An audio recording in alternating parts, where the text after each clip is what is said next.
হয়তো সব সময় চোখের জল ঝরে না, কিন্তু তার মানে যে আমাদের হৃদয়ে রক্তক্ষরণ হয় না তা কিন্তু না।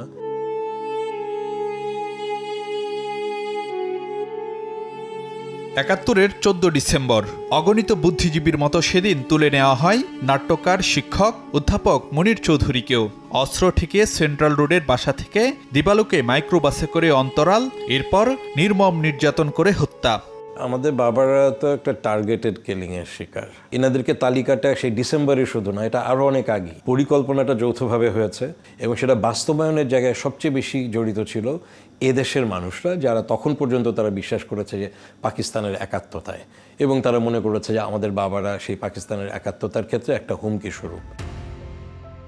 1971 সালে মুক্তিযুদ্ধ শুরুর পর থেকে এভাবেই শিক্ষাবিদ, দার্শনিক, সাহিত্যিক, সাংবাদিক, চিকিৎসক সহ বেছে বেছে হত্যা করা হয় সেই সব মেধাবীদের যারা বুদ্ধিবৃত্তিক চর্চার মাধ্যমে বাঙালির মুক্তির লড়াইয়ের ভিত গড়ে দিয়েছিলেন। চূড়ান্ত আঘাত আসে বিজয়ের মাত্র 2 দিন আগে, 14 ডিসেম্বর।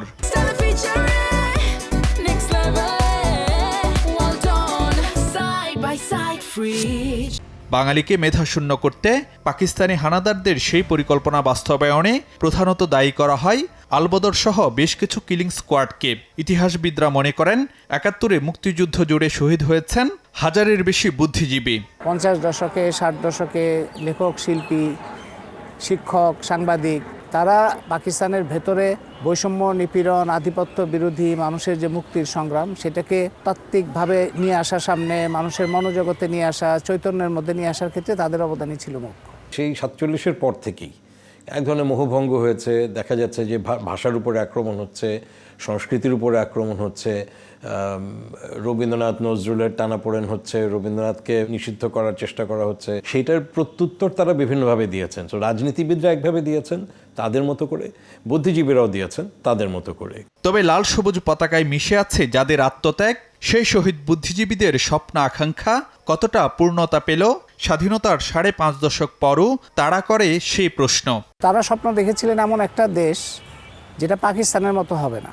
পাকিস্তানের মতো হবে না মানে সাম্প্রদায়িকতা থাকবে না, বৈষম্য থাকবে না, স্বৈরশাসন থাকবে না, উন্নয়ন হবে মানুষের জন্য, এরকম একটা দেশের স্বপ্ন দেখেছিলেন তারা। যেটা স্বপ্ন ছিল ওই বুদ্ধিজীবীদের, সেটা পূরণ হয়নি। এখন আমরা দেখতে পাচ্ছি লেখক, শিল্পী, বুদ্ধিজীবীদেরই একটা নিরাপত্তাহীনতা তৈরি হচ্ছে।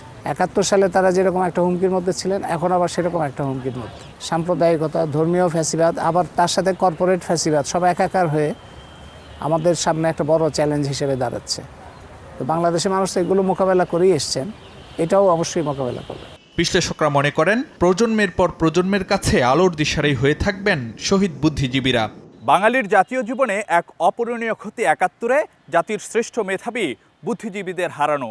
যে ক্ষত কখনোই কাটানো সম্ভব নয়, তবে যে স্বপ্ন আর আকাঙ্ক্ষার জন্য লড়ে গেছেন শহীদ বুদ্ধিজীবীরা, তা বাস্তবায়নের মাধ্যমে সম্ভব তাদের আত্মত্যাগের প্রতি শ্রদ্ধা নিবেদন। ফারুক ভিয়া, রবিন, সময় সংবাদ, রায়ের বাজার শহীদ বুদ্ধিজীবী স্মৃতিসৌধ, ঢাকা।